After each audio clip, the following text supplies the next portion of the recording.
Hi folks, I'm Robert Johnson, and in this episode I'm going to show you how to shop for a radio. I hope to show you in this video some of the pitfalls you ought to try to avoid when buying these sets with your hard-earned money. Okay folks, now this is a mid-50s radio, and some of the things you ought to be looking for is the condition of the grill cloth, the cabinet, making sure that the cabinet does not have any heavy-duty scarring, or the veneer is missing, or anything along those lines. The next thing you gotta look for is the dial face, and make sure the dial face is okay, and that the knobs right here are not missing or badly damaged.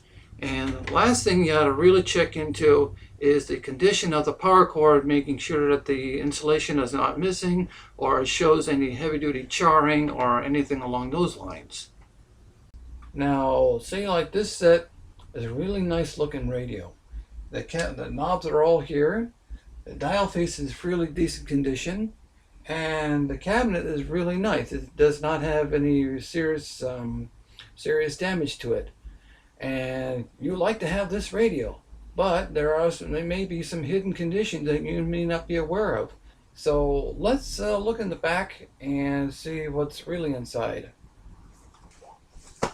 Alright folks, now this is the back side of the set we were just talking about a little bit earlier, and this is what you would call a barn find.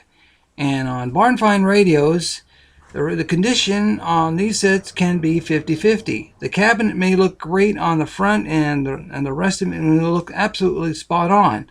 But when you look in the back of the set, you see a lot of rust, because in barn finds, these mice and other critters get into these sets and they urinate and they leave their droppings, and they really chew on the delicate parts of the set, such as the power cords and etc., etc.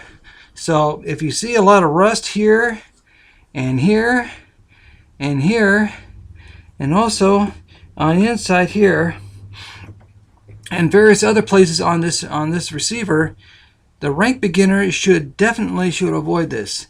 And to emphasize my point, here is a piece of the power cord that the mice have actually munched on, and it's in really rough condition. So unless you know what you're really doing and really want to tackle this set, the rank beginner should avoid this like the plague.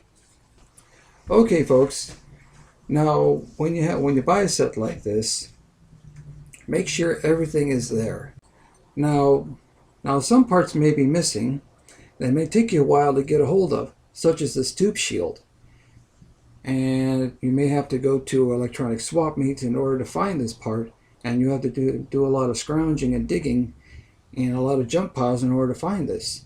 So make sure that everything is there before you buy.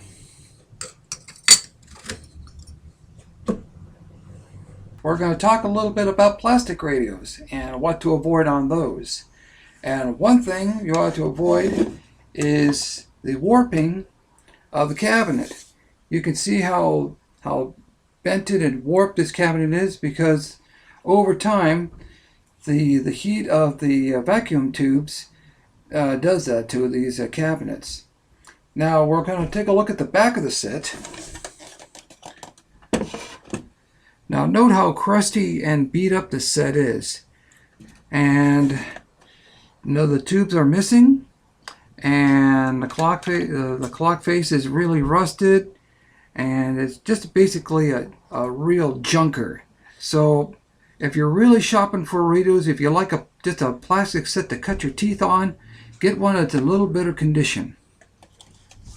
In the next video, we're going to talk about basic component identification, such as vacuum tubes, capacitors, resistors, and other various components that make up these radios. So until next time, this is Robert Johnson saying goodbye for now.